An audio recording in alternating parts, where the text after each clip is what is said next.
Hello नमस्कार दोस्तों, स्वागत है आप सभी का निमी टेक्निकल क्लासेस में। और जैसा कि हमारे बहुत से ऐसे छात्र हैं जिनको पता है कि आज हम अपने इस फाउंडेशन बैच का पहली क्लास लेने जा रहे हैं और हमारा पहली क्लास है व्यावसायिक स्वास्थ्य एवं सुरक्षा। दोस्तों आज का ये हमारा फाउंडेशन बैच का पहला क्लास है जो इलेक्ट्रीशियन थ्योरी को हम पढ़ाने जा रहे हैं। और आपको मैं एक बात बताना चाहूँगा कि अब आपको किसी का भी पेड बैच लेकर पढ़ने की ज़रूरत नहीं है, क्योंकि दोस्तों जो कंटेंट आपको पेड बैच में पढ़ाया जाता है उससे भी बेहतर कंटेंट हम आपको देने जा रहे हैं, आप तक डिलीवर करने जा रहे हैं। तो ऐसे जितने भी कमज़ोर छात्र हैं जो अपने आप को बिल्कुल कमज़ोर समझते हैं, जिनको इलेक्ट्रीशियन थ्योरी का ई तक नहीं आता, उनको भी दोस्तों अब हम साथ लेकर के चलने वाले हैं। यानी कि इलेक्ट्रीशियन थ्योरी को हम एक इस तरह से कंप्लीट कराने वाले हैं कि अगर कोई छात्र जीरो से उठना चाहता है और एडवांस लेवल तक जाना चाहता है तो हम आपके साथ हैं, और ये हमारा फाउंडेशन बैच जो है ये आपके साथ है। तो आज का हमारा पहला जो क्लास है ये व्यावसायिक स्वास्थ्य एवं सुरक्षा पर है, जो कि रोजाना 8 बजे सुबह के टाइम पे निमी टेक्निकल क्लासेस के ऑफिशियल यूट्यूब चैनल पर चलने वाली है। तो सबसे पहले तो एक बार जितने भी छात्र इस क्लास को देख रहे हैं वो अपने दूसरे सहपाठियों तक इस क्लास को साझा जरूर करिएगा, ताकि ये जो हमारा फाउंडेशन बैच की एक शुरुआत हो रही है, इस फाउंडेशन बैच को वो भी समझ पाएँ, इलेक्ट्रीशियन थ्योरी को वो भी गहराई से समझ पाएँ। चलिए, जैसा कि आपको ये बातें भी पता है कि हम मैराथन 17 मैराथन वाली बैच को कंप्लीट कर चुके हैं, और इसमें जो छात्र हैं बहुत ही ज़्यादा इसमें रुचि दिखा रहे हैं। और इस बैच का 17 मैराथन वाली बैच का जो प्लेलिस्ट हमने तैयार किया है, उस प्लेलिस्ट का लिंक इस वीडियो के डिस्क्रिप्शन बॉक्स में और कमेंट बॉक्स में दोनों जगह पर हमने डाल रखा है। आप इस मैराथन को जरूर देखिएगा, ये मैराथन आपको बहुत कंटेंट देगी। ये मैराथन में आपको नेक्स्ट लेवल का कंटेंट मिलने वाला है, और नेक्स्ट लेवल का जो क्वेश्चंस है उसको सॉल्व कराया गया है। तो आई होप कि आप लोग को भी ये पसंद आएगा, और इस क्लास को देखने के बाद इसे भी आप लोग ज़रूर देखिएगा। तो आप सभी को मेरी ओर से गुड मॉर्निंग, आप सभी को मेरी ओर से सुप्रभात। और अपने चेहरे पे एक छोटी सी मुस्कान के साथ दोस्तों हम अपने इस सेशन की शुरुआत करते हैं। और जैसा कि मैंने आपसे एक वादा भी किया था कि मैं जो हूँ वो आपको दोस्तों इलेक्ट्रीशियन थ्योरी जो है, इलेक्ट्रीशियन थ्योरी का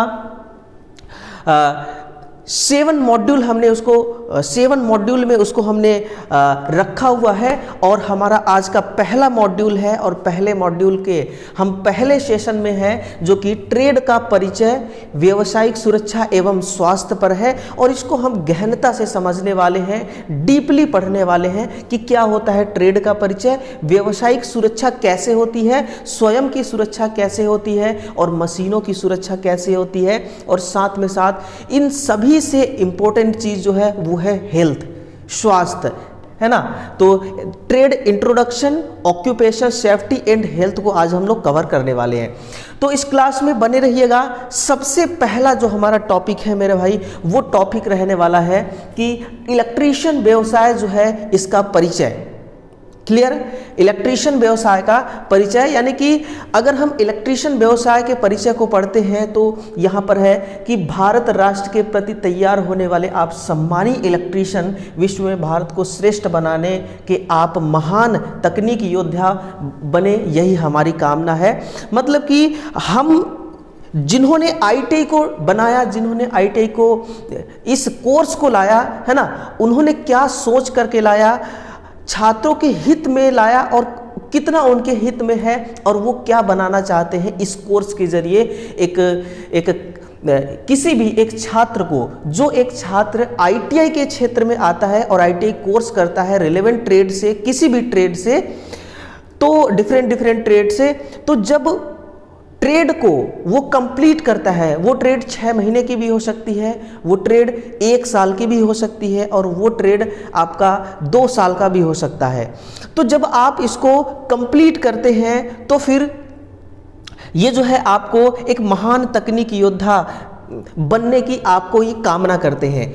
आपके जीवन यापन के राष्ट्रीय वर्गीकरण जो DGET 1986 है, इसके नियम के अकॉर्डिंग दोस्तों इलेक्ट्रीशियन के कर्तव्यों से आपका परिचय करवाते हैं। यानी कि एक इलेक्ट्रीशियन का क्या कर्तव्य होता है, उनका क्या रिस्पॉन्सिबिलिटी होती है, उसको कौन अवगत कराता है, उसको अवगत कौन कराएगा आपका, ये इलेक्ट्रीशियन जो है ना। ये एक परिचय हम पढ़ रहे हैं।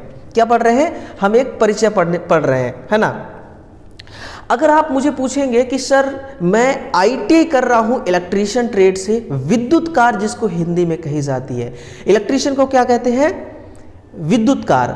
तो विद्युत कार की अगर परिभाषा कोई आपसे पूछे 1 लाइनों में, तो आपको कैसे जवाब देना है कि मतलब कि विद्युत से चलने वाली उपकरण का निर्माण।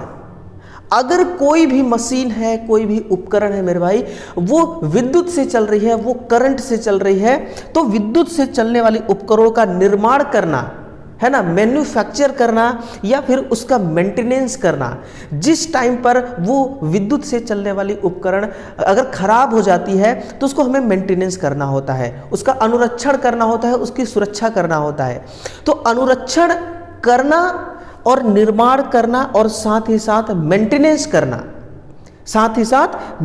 करना, ये जो तीनों काम है, ये एक तकनीशियन का ही काम है, ये एक विद्युत कार का काम है। अगर आप विद्युत कार हैं, अगर विद्युत कार की पढ़ाई कर रहे हैं, तो कहीं पर भी जब आपका नौकरी लगेगी, जब आपकी जॉब लगेगी किसी भी डिपार्टमेंट में, तो आपका काम बेसिकली क्या होगा कि अनुरक्षण करना, मशीनों की सुरक्षा करना और उसकी मरम्मत करना। अगर आपसे ये काम नहीं आ रहा है तो आपको इसकी प्रशिक्षण दिया जाएगा, आपको इसका ट्रेनिंग दिया जाता है, आपको इस लायक बनाया जाता है कि आप मशीनों का ख्याल रख सके। जैसे हम अपना ख्याल रखते हैं, वैसे मशीनों का ख्याल रखना भी एक विद्युत कार का मुख्य काम होता है, और मरम्मत करना भी उसी का काम है। तो ये होता है एक विद्युत कार, ये होती है एक इलेक्ट्रीशियन।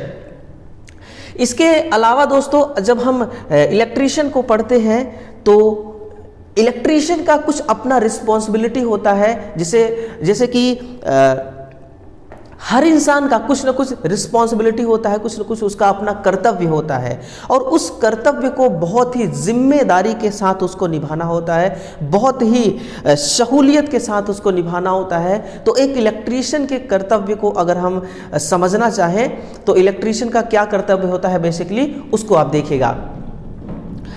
सबसे पहले तो देखिए, इलेक्ट्रीशियन का कार्य करने से पूर्व सुरक्षा सावधानियां जानना, है ना। जब आप इलेक्ट्रीशियन का काम करते हैं तो पहले आपको सुरक्षा सावधानियों के बारे में जानना होता है कि इलेक्ट्रिकल सेफ्टी क्या है। इलेक्ट्रीशियन को एक इलेक्ट्रिकल सेफ्टी के बारे में जानकारी होना उसके लिए बहुत ज़रूरी बात है, उसके लिए बहुत ज़रूरी बात है ना। और जो सेकेंड है वो है विद्युत यंत्रों, मशीनों की फिटिंग को जानना, है ना। अगर आपके पास एक मशीन आ जाए तो आप उस लायक रहो कि आपको इसकी फिटिंग करना आना चाहिए। अगर कोई उपकरण है तो उसके बारे में नॉलेज आपको होना चाहिए। अगर कोई मशीन का आपको ये कह दिया जाए असेंबलिंग करना, किसी मशीन को फाउंडेशन पे रखना या फाउंडेशन पे इंस्टॉल करना, स्थापित करना, ये सारा काम एक इलेक्ट्रीशियन का ही है। उस इलेक्ट्रीशियन को ये सारी चीज़ें आना चाहिए, ये आपका एक रिस्पॉन्सिबिलिटी है। क्लियर? चलिए, इसके बाद है विद्युत कार के दस्ती औजारों को समझना। यानी कि दस्ती औजार हम किसको कहते हैं? विद्युत कार के अपने जो कुछ हैंड टूल होते हैं, कुछ दस्ती औजार होते हैं, उसको आपको जानना बेहद ही ज़रूरी है। उसके बारे में आपको इन्फॉर्मेशन होना चाहिए, उसके बारे में आपकी सही जानकारी होना चाहिए, सटीक जानकारी होना चाहिए और पूरी जानकारी होना चाहिए। अगर आपको किसी भी मशीन है, कोई भी दस्ती औजार या हैंड टूल है और उसके बारे में आपको कम नॉलेज है, उसके बारे में आपको अधूरा ज्ञान है तो वो आपके लिए, आपके स्वास्थ्य के लिए या फिर आपके शरीर के लिए नुकसानदायक हो सकता है। अधूरा ज्ञान आपके लिए खतरे का कारण बन सकता है। तो कभी भी दोस्तों किसी भी टूल्स के बारे में अब जब आप जानने की जिज्ञासा रखें तो उस टूल्स के बारे में डिटेल से आपको पढ़ना चाहिए और कैसे काम करता है ये, और कैसे हम इससे काम ले सकते हैं और इसको इस्तेमाल करने का सही तरीका क्या है, ये सारी चीज़ें आपको आना चाहिए, ये सारी चीज़ें आपको सीखना चाहिए। ये आपका एक कर्तव्य है। नेक्स्ट है कि इंडियन इलेक्ट्रिसिटी IE नियम को समझना। अब इंडियन इलेक्ट्रिसिटी में बहुत सारे रूल होते हैं, जैसे इंडियन इलेक्ट्रिसिटी 40, 41, 42, इंडियन इलेक्ट्रिसिटी 43, ऐसे करके बहुत सारे नियम हैं, है ना, एक से लेकर के बहुत नियम हैं। तो कुछ ऐसे नियम हैं इंडियन इलेक्ट्रिसिटी के जो आपके ITI के कोर्स के अकॉर्डिंग देखा जाए तो वो आप पर लागू होता है, और कुछ रूल ऐसे होते हैं जो डिप्लोमा वाले जो छात्र होते हैं वो उस रूल के बारे में पढ़ते हैं, और कुछ रूल ऐसे होते हैं बहुत हाई लेवल के जो BTech वाले पढ़ते हैं। तो आपको जो आपके ट्रेड के अंदर की बातें हैं, जो आपके ट्रेड तक की, आपके सिलेबस तक की जो चीज़ें हैं, वो इंडियन इलेक्ट्रिसिटी नियम जो बनाए गए हैं उस नियम को आपको समझना बहुत ही ज़रूरी है। आगे चल के ये नियम भी मैं आपको बताऊंगा कि अर्थिंग के क्या नियम होते हैं। इंडियन इलेक्ट्रिसिटी में अर्थिंग का कौन सा नियम है। अब अर्थिंग के भी देखिए कई सारे नियम हैं, जैसे कि जो लोकल अर्थिंग होती है जिसको हम घरों में इस्तेमाल करते हैं, वो इंडियन इलेक्ट्रिसिटी के किस नंबर पे आती है, कौन से नंबर का नियम है। और जो ओवरहेड की ट्रांसमिशन वाली लाइन होती है उसमें भी उसका अलग नियम है, उसके अर्थिंग का। सब स्टेशन के अर्थिंग का अलग नियम है। ओवरहेड लाइन का, ट्रांसमिशन लाइन का, डिस्ट्रीब्यूशन लाइन का, सभी का अर्थिंग का रूल अलग अलग है। वायरिंग का रूल अलग अलग है। तो इसी प्रकार से इंडियन इलेक्ट्रिसिटी नियम को समझना, अगर आप इसके नियम को समझेंगे तो आप एक आगे चल करके एक बहुत अच्छा कारीगर बन के तैयार होंगे, एक अच्छा तकनीशियन बन के तैयार होंगे। और जब भी आप देखिए, जब आप एक तकनीशियन बनते हैं, एक कारीगर बनते हैं और एक कंपनी में एम्प्लॉय के रूप में या फिर विद्युतकार तकनीशियन के रूप में जब आप नियुक्ति लेते हैं, तो आपका जो वहाँ का टीम होता है, उस टीम को लीड करने वाला जो होता है वो आपसे हायर एजुकेशन वाला होता है, जैसे कि BTech वाला हो सकता है या डिप्लोमा वाला हो सकता है वहाँ पर कर्मचारी। तो जब आपको इन सभी चीज़ों के बारे में नॉलेज होगा तो आप वहाँ पर भी सबसे आगे रहेंगे, वहाँ पर भी आपका जो परफॉर्मेंस है वो बेस्ट रहेगा। और जब आपका परफॉर्मेंस उस औद्योगिक में, उस कंपनी में बेस्ट रहता है तो फिर आपको वहाँ से दोस्तों प्रमोशन के भी चांस बढ़ते हैं। तो मुझे लगता है कि आपको अपना कर्तव्य जो है उसके बारे में डिटेल से पढ़ना बहुत ही ज़रूरी होता है। भारतीय मानक ब्यूरो BIS, ब्यूरो ऑफ भारतीय मानक ब्यूरो है ना, BIS जो है, इसके अनुसार जो चिन्ह है उन चिन्हों को जानना, जैसे कि हमारा स्टार्टर का चिन्ह क्या है, फ्यूज का चिन्ह क्या है, वन वे स्विच का, 2 वे स्विच का, इंटरमीडिएट स्विच का, इन सभी का सिंबल क्या है, MCB का सिंबल क्या होता है, और सर्किट ब्रेकर का सिंबल क्या होता है। और यह आपका जो ट्रांसफार्मर होते हैं, आपके जो मशीन होती है, AC मशीन, DC मशीन, इन सभी का सिंबल होता है, जो कि ब्यूरो ऑफ इंडियन स्टैंडर्ड के अकॉर्डिंग एक मानक सेट किया गया है कि अगर ट्रांसफार्मर को हमें समझना है ड्राइंग में तो ट्रांसफार्मर की एक सिंबल आएगी, छोटी सी सिंबल रहेगी, उस सिंबल को देख करके आपको समझ जाना है कि ये ट्रांसफार्मर है। अगर फ्यूज किसी सर्किट में लगा हुआ है तो सिंबल के माध्यम से इंडिकेट किया हुआ है तो आपको समझ जाना है कि ये क्या है, सर्किट का फ्यूज है। तो भारतीय मानक ब्यूरो जो है, इसके सिंबल को जान करके देख करके आपको समझ जाना है कि वोल्ट मीटर का सिंबल है, एम्पियर मीटर का सिंबल है, या फ्रीक्वेंसी मीटर का सिंबल है, वॉट मीटर का सिंबल है। इन सभी सिंबल को देख करके आपको समझ जाना है कि ये क्या हमें इंडिकेट कर रहा है। सिंबल का मतलब इंडिकेशन करना है ना। तो भारतीय मानक ब्यूरो के अनुसार चिन्हों को जानना ये भी आपका एक इलेक्ट्रीशियन का रिस्पॉन्सिबिलिटी होता है। ठीक है मेरे भाई। केबलों को जोड़ना व स्थापित करना सीखना, जैसे कि अलग अलग प्रकार के जोड़ होते हैं, Britannia joint, T joint, western joint और फिर आपका मैरिड जॉइंट। ये जॉइंट अलग अलग प्रकार के होते हैं। कुछ ऐसे जॉइंट हैं जो टी पॉइंट के लिए काम आते हैं, अलग से ब्रांच निकालने के लिए काम आते हैं। कुछ ऐसे जॉइंट हैं जो तार की लंबाई बढ़ाने के काम आते हैं। कुछ जॉइंट ऐसे हैं जो ओवरहेड ट्रांसमिशन लाइन में, ओवरहेड के डिस्ट्रीब्यूशन लाइन में काम आती है। तो यहां से आपका क्वेश्चन भी तैयार होता है और यहां से क्वेश्चन तैयार होकर आपके एग्जाम में पूछे जाते हैं, है ना। तो केबलों को जोड़ना व स्थापित करना, ये सारी चीजें आपके इलेक्ट्रीशियन के कर्तव्य के अंतर्गत आता है और आपको बहुत ही सहूलियत से, बहुत ही ईमानदारी के साथ इस कर्तव्य को निभाना चाहिए, है ना। ये कर्तव्य ही नहीं दोस्तों, ये एक कारीगर की, मैं ये कह सकता हूं कि ये उनकी एक ड्यूटी है ना। उनकी एक क्या है, ये एक ड्यूटी है और इस ड्यूटी का निर्वहन पूरे ही डिसिप्लिन के साथ आपको करना चाहिए, ईमानदारी के साथ करना चाहिए। क्लियर। चलिए, आई होप कि आपको इलेक्ट्रीशियन के कर्तव्य जो रिस्पॉन्सिबिलिटी है ये आपको समझ में आया होगा। कुछ सुरक्षा सावधानियां होता है दोस्तों, है ना, कि आप तो इलेक्ट्रिसिटी के बारे में सीखेंगे, इलेक्ट्रिसिटी का आप काम करेंगे, तो सबसे पहला जो हमारा मेन टारगेट होता है कि सुरक्षा करना, है ना। क्या होता है हमारा, सुरक्षा करना। तो सुरक्षा में देखिए, अगर मैं कहूँ कि सुरक्षा सावधानियां क्या है ना, तो यहां पर देखिएगा, जीवन एक अमूल्य निधि है। आपको पता है, सभी को पता है कि जीवन क्या है, एक अनमोल रतन है ना। इसकी हमें सुरक्षा किसी भी कीमत पर करना है। तो जीवन एक अमूल्य निधि है, इसकी सुरक्षा के लिए सावधानी आवश्यक है।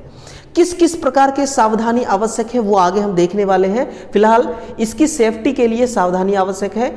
असावधानी व अज्ञानतावश किसी भी कार्य क्षेत्र में मनुष्य दुर्घटना का शिकार हो सकता है। यदि कार्य करते समय हम सावधानी को प्राथमिकता दें तो दुर्घटना को कम किया जा सकता है ना। और एक बहुत ही फेमस लाइन है, वो है कि सावधानी हटी और दुर्घटना घटी। ये आप लोग सड़कों में भी देखते होंगे कि सावधानी हटी दुर्घटना घटी। तो ये कहीं ना कहीं दोस्तों सच बात है ना। ये बिल्कुल ट्रू लाइन लिखा हुआ है कि सावधानी हटी दुर्घटना घटी। इसलिए सावधानी से आपको हर अपना काम करना है ना। खतरा हर जगह है। आप अगर सड़क पे पैदल चल रहे हैं तो भी खतरा है, सड़क पे साइकिल से चल रहे हैं तो भी खतरा है, अगर एक सड़क पर कार से चल रहा है ना, उसके लिए भी खतरा है। यहां तक तो ट्रेनें तक पलट जा रही हैं, एरोप्लेन हवा में उड़ रही है ना, आकाश में उड़ रही है, वो भी कई बार क्रैश हो जाती है। तो खतरा हर क्षेत्र में है ना। यहां पर क्या बोला जा रहा है, किसी भी कार्य क्षेत्र में, जल थल वायु, किसी भी कार्य क्षेत्र में हर जगह पर खतरा है। इसलिए आप अगर काम को सावधानी से करेंगे और सावधानी को आप अपने जीवन में प्राथमिकता देंगे तो दुर्घटना को हम कम कर सकते हैं, है ना। दुर्घटना को हम क्या कर सकते हैं, कम कर सकते हैं। लेकिन दुर्घटना का रीजन क्या है, दुर्घटना क्यों होता है, वो कौन कौन से फैक्टर है जो दुर्घटना के लिए जिम्मेदार है। तो पहला है कि औजार, उपकरण, मशीन तथा कार्य का पर्याप्त ज्ञान ना होना। अगर किसी भी ऐसे कारीगर को औजार के बारे में जानकारी नहीं है, जैसे कि अगर स्क्रू ड्राइवर है आपके पास और उस स्क्रू ड्राइवर से आप स्क्रू को, पेंच को खोलें और कसने, इसका काम करेंगे तब तो ठीक है। लेकिन अगर उस स्क्रू ड्राइवर से आप कान खुजाएंगे तो फिर वो आपके लिए दिक्कत है, वो एक दुर्घटना का कारण बन सकता है। या फिर आप उस टूल का इस्तेमाल सही तरीके से नहीं करेंगे। सही तरीके से कब करेंगे, जब आपको उसकी नॉलेज होगी, उसका ज्ञान होगा, है ना। तो औजार, उपकरण, मशीन तथा कार्य का पर्याप्त ज्ञान ना होना। दूसरा है जानकारी ना होने पर भी मशीन को चलाना। कुछ लोग होते हैं जो तरीके से काम नहीं करते हैं, जो सिस्टमैटिक काम नहीं करना जानते हैं, है ना, जिनको सीधा सीधा काम करना आता है, वो अक्सर दुर्घटना का शिकार हो जाते हैं। तो जानकारी अगर नहीं है तो जो आपका सीनियर है तो आप उससे जानकारी लीजिए। अगर आप किसी कंपनी में काम कर रहे हैं तो या फिर आपका सीनियर, आपके उस ग्रुप का जो लीडर है, या फिर उस ग्रुप में ऐसे भी कर्मचारी होते हैं जिसको नॉलेज अच्छी खासी होती है, आप उनसे नॉलेज ले सकते हैं, आप उनसे जानकारी ले सकते हैं। तो जानकारी ना होने पर भी मशीन को चलाना ये सबसे बड़ी मूर्खता की कारण है ना, मूर्खता का एक संकेत है। तो दुर्घटना का मुख्य कारण का हिस्सा ये भी है। फिर तीसरा है कि कार्य को जल्दी करने की उत्सुकता। कई बार ऐसा होता है ना कि मतलब कि हम सोचते हैं कि काम को फटाफट कर लिया जाए, स्पीड से कर लिया जाए, इसके बाद जो टाइम बचेगा उस पर हम मौज करेंगे, उस पर हम क्या करेंगे, आराम करेंगे। तो कहा जाता है ना, किसी ने कहा है ना कि आराम हराम है। तो आप अपना जो रिस्पॉन्सिबिलिटी है, जो आपका काम है, उस काम को आपको प्रेम भाव पूर्वक करना चाहिए, प्रेम से करना चाहिए, ना कि हड़बड़ा कर करना चाहिए और ना ही जल्दबाजी करना चाहिए, बिल्कुल आराम से करना चाहिए। अब मेरे कहने का मतलब ये नहीं है कि इतना भी आराम से करो आप कि अगर एक वायर में थिम्बल लगाना है जो 1 मिनट का काम है तो आप उसको 10 मिनट लगा दो। कहने का मतलब है कि सावधानी पूर्वक आपको काम करना है, जितना समय वो काम मांग रहा है उतना टाइम आपको पूरा देना चाहिए, है ना, ये है। तो कार्य को जल्दी करने की उत्सुकता भी ये दुर्घटना का मुख्य कारण बन गया। फिर कार्य में रुचि ना होना।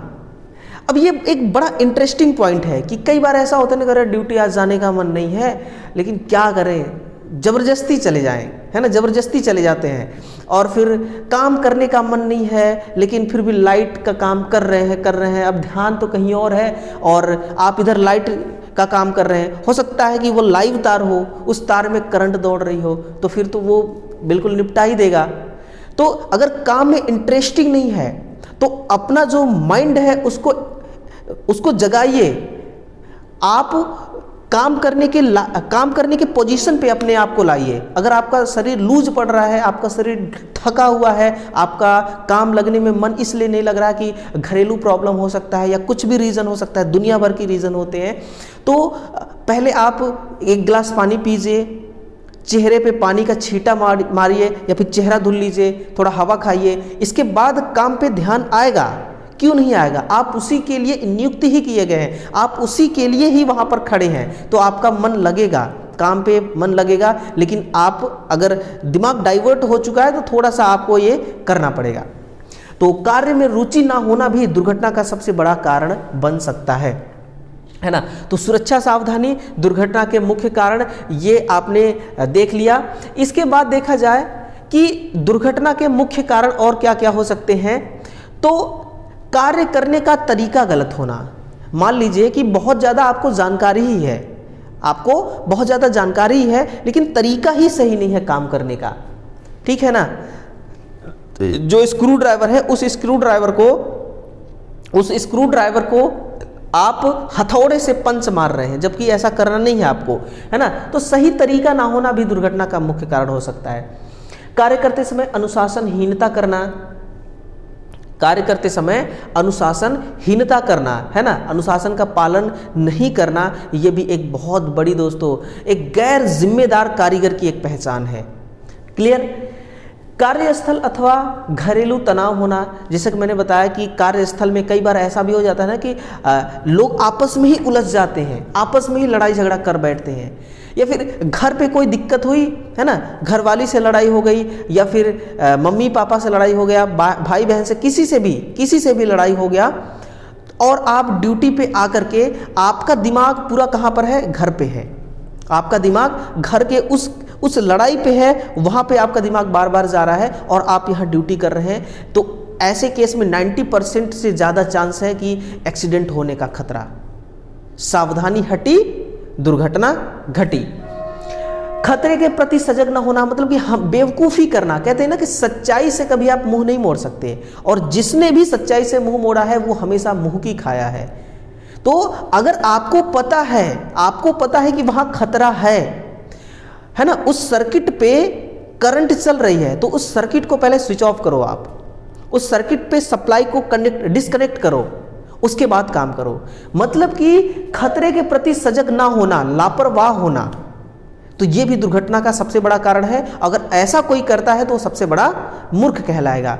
लेकिन जब आप एक इलेक्ट्रीशियन बनने जाते हैं ना, तो ये सारी चीज़ें सीख करके जाते हैं। अभी आप देखिए, अभी आप एक इलेक्ट्रीशियन बनने की तैयारी में लगे हुए हैं, जॉब की तैयारी में लगे हुए हैं, तो आप देखिए यहाँ पर इसको पढ़ रहे हैं, इसको समझ रहे हैं, और समझने के बाद जब आप जाएंगे काम करने के लिए किसी डिपार्टमेंट में, किसी औद्योगिक कंपनी में, तो वहाँ पर आपको चीज़ें पता रहेंगी। क्लियर है? इसीलिए आपको ये पढ़ाया जा रहा है। फिर है कार्य के प्रति लापरवाह होना, है ना, कोई परवाह ही नहीं है, अरे होगा जैसे होगा, तो लापरवाह होना, गैर जिम्मेदार होना, यह भी दुर्घटना का कारण है। कार्य के प्रति गंभीर न होना, कार्य के प्रति अगर आप गंभीर नहीं रहेंगे, जिस काम को कर रहे हैं उस काम पे आपका फोकस नहीं रहेगा, उस काम पे आपका ध्यान नहीं रहेगा, तो फिर ये दिक्कतें आएंगी। औजार का सही प्रयोग न करना, सुरक्षा सावधानियों का सही ज्ञान न होना, अगर सेफ्टी प्रिकॉशन का ध्यान नहीं है, आपको ज्ञान नहीं है, तो फिर यहाँ पर भी दुर्घटना का कारण बन सकता है।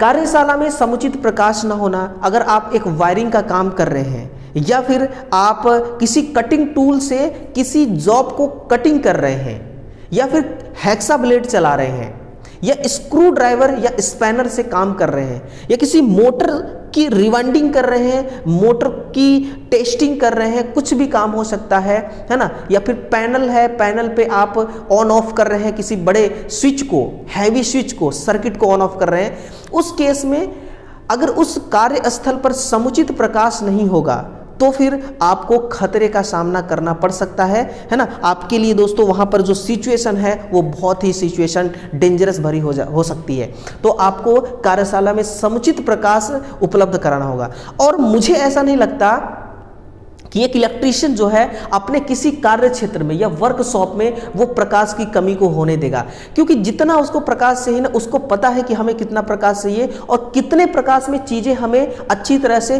विजिबल हो पा रही हैं, है ना।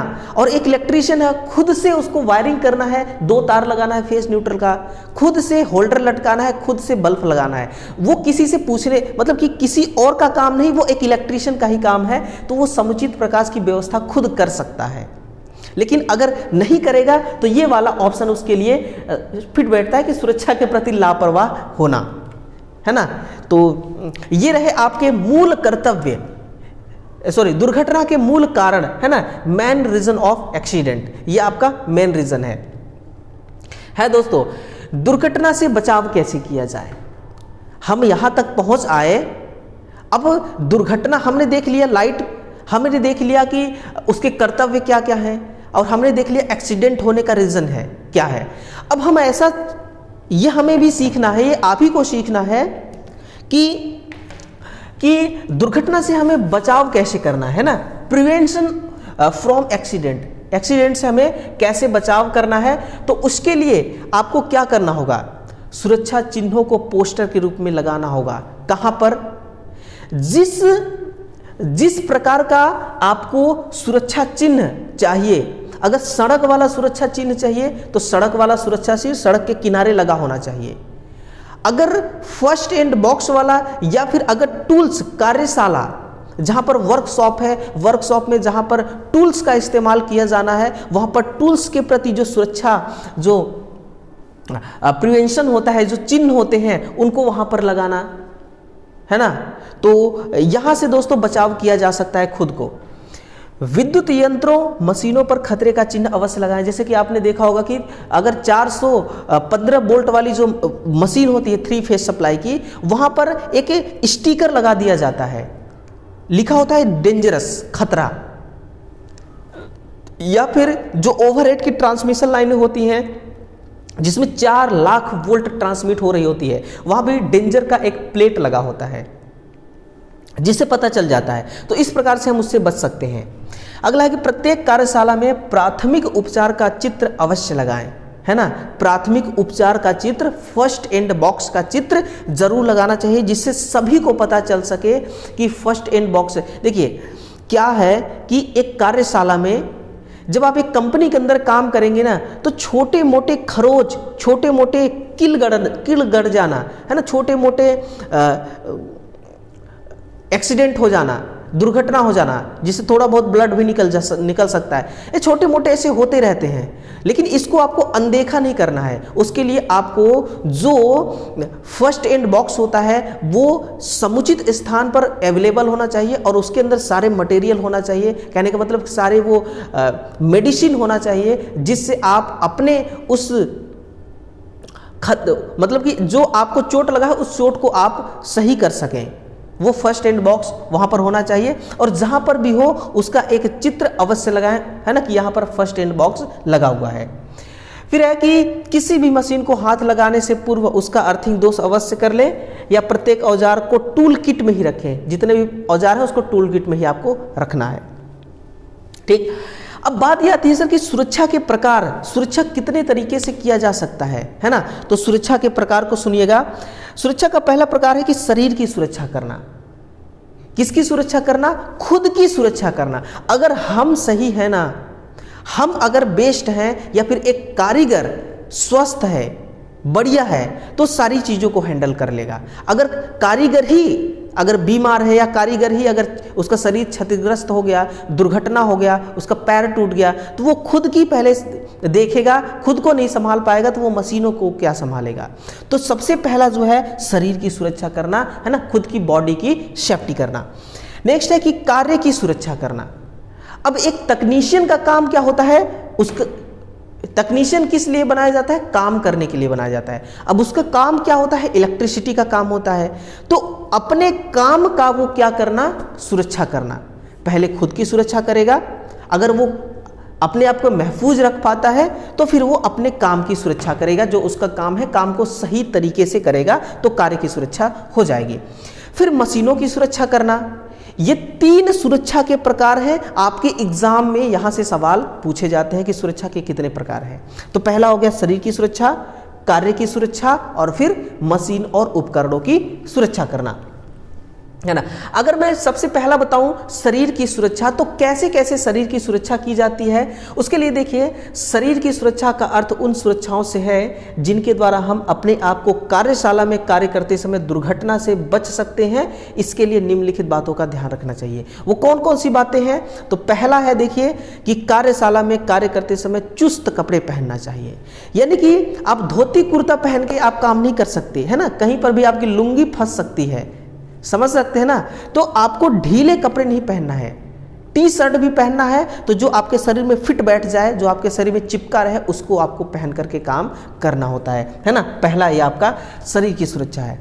दूसरा है कि किसी भी चलती हुई मशीन में कार्य करते समय उसके चलते हुए पुर्जे को ना छुएं, है ना। कई बार ऐसा होता है कि शाफ्ट मोटर की बाहर निकली हुई होती है और जब वो चलती है, जब वो घूमती है तो वो हमें दिखाई देती है, और कई बार ऐसे कुछ होते हैं जो उसको छूने की कोशिश करते हैं हाथों से, है ना, उसको टच करने की कोशिश करते हैं। तो फिर ये आपके लिए आपके शरीर के लिए एक बहुत बड़ा दुर्घटना का कारण बन सकता है, एक तकनीशियन की जान भी जा सकती है। तो आपको शरीर की सुरक्षा करना है तो इन चीज़ों को ध्यान में रखना होगा। चलती हुई मशीन में तेल व ग्रीस ना डालें, है ना। कई बार ऐसा होता है ना कि मशीनें चलते चलते घर्षण के कारण उसकी जो ग्रीस ऑयल होती है वो सूख जाती है और आवाज़ बहुत तेज करने लगती है। तो कुछ ऐसे होते हैं जो अपने आप को बहुत ज़्यादा एक्सपीरियंसड समझते हैं, ओवर कॉन्फिडेंस वाले कारीगर होते हैं।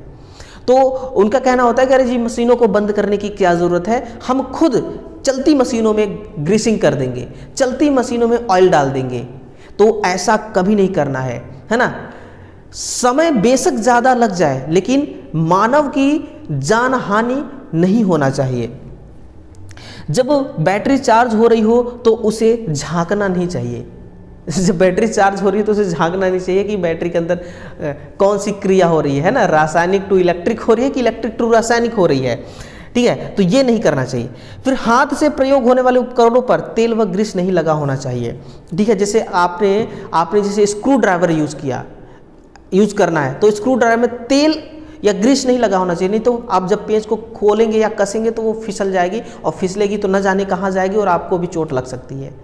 या स्पैनर जो चाबी रिंच पाना होता है, सलाई रिंच, कौवा रिंच, तो उनमें क्या होता है कि तेल ग्रीस नहीं लगा होना चाहिए, नहीं तो जब भी आप नट में फंसाएंगे, खोलने के लिए या कसने के लिए तो वो फिसल सकती है, स्लिप कर सकती है, और स्लिप करने के बाद दोस्तों आपको चोट लग सकती है। तो कुल मिलाकर के शरीर की सुरक्षा जो है इस प्रकार से आपको करना है।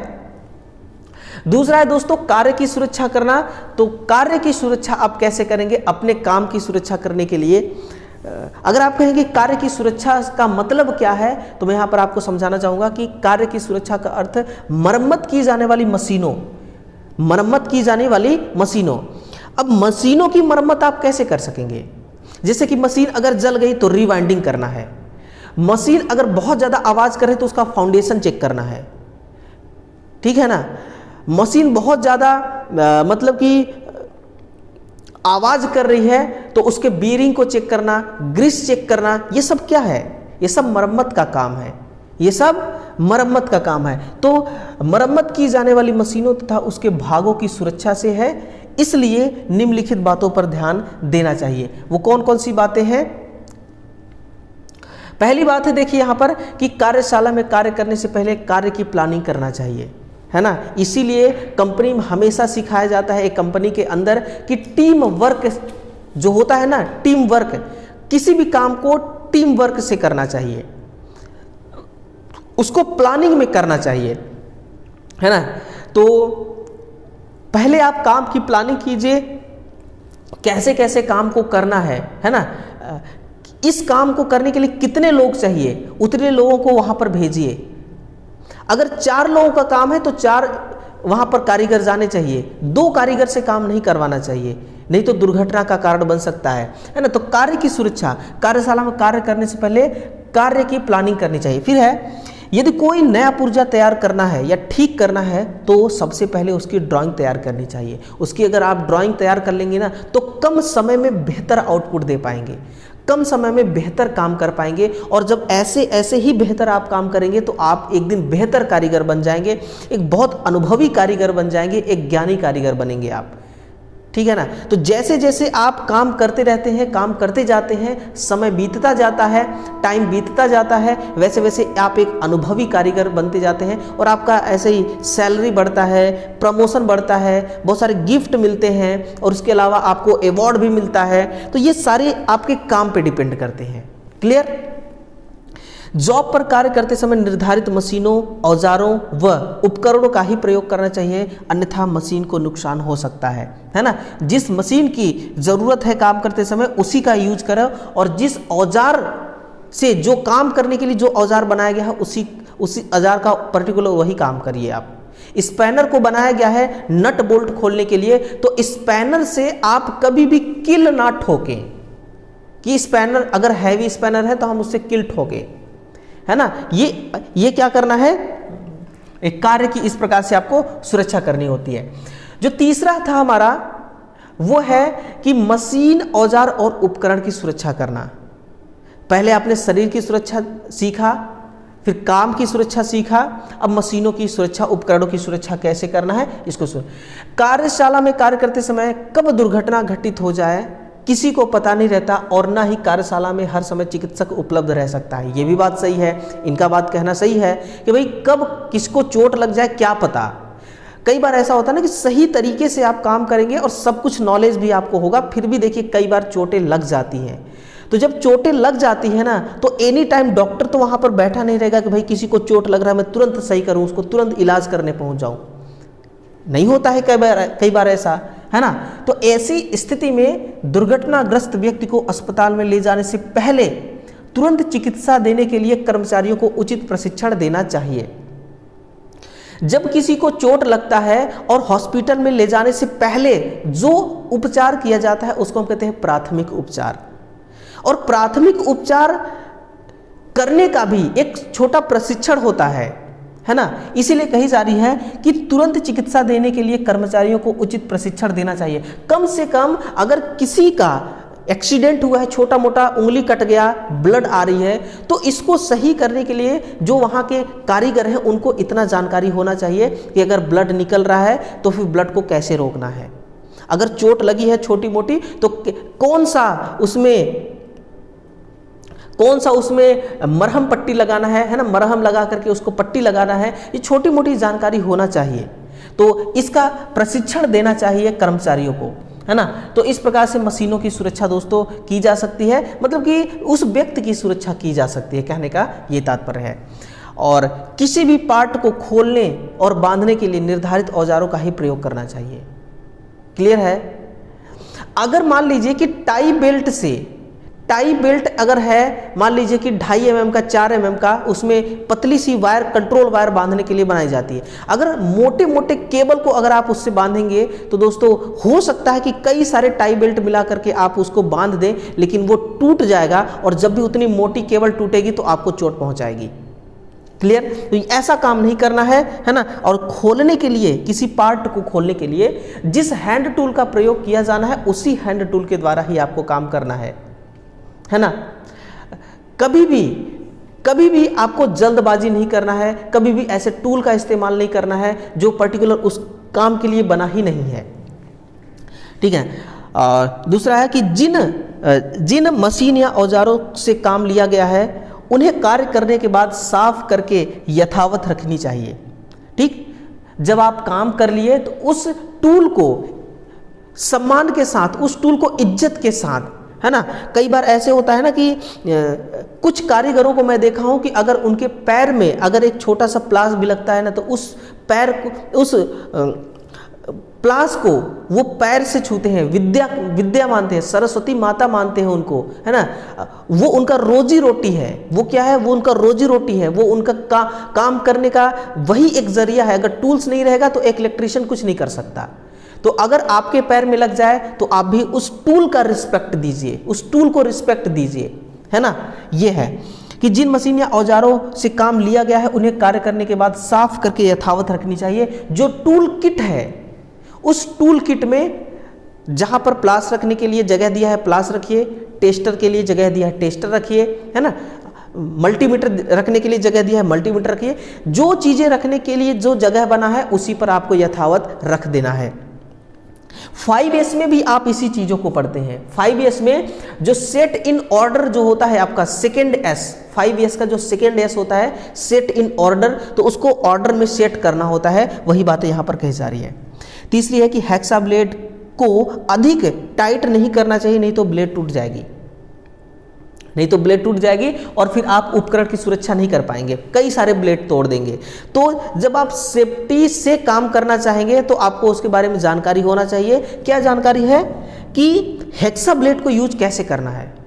जो हेक्सा ब्लेड के फ्रेम होता है उस फ्रेम से जब ब्लेड को आप फंसाते हैं तो बहुत टाइट नहीं फंसाना है, और ना ही लगातार तक 10-5 मिनट तक काटते रहना है, बीच बीच में रुकना है। और अगर आप मोटी जॉब काट रहे हैं तो उसमें से पानी भी डाल करके ब्लेड को थोड़ा ठंडा किया जाता है, और बहुत ज़्यादा टाइट इसके फ्रेम में ब्लेड को नहीं कसा जाता, नहीं तो टूट जाएगी। अगला है कि किसी भी मशीन को निर्धारित क्षमता से अधिक लोड पर कार्य नहीं कराना चाहिए। अगर क्षमता से अधिक पर काम कराएंगे, जितना उसकी कैपेसिटी ही नहीं है, तो फिर मशीन जो है वो टूटेगी, मशीन है जो खराब होगी, जल जाएगी, है ना। तो इस प्रकार से मशीनों का क्षति हो जाएगा।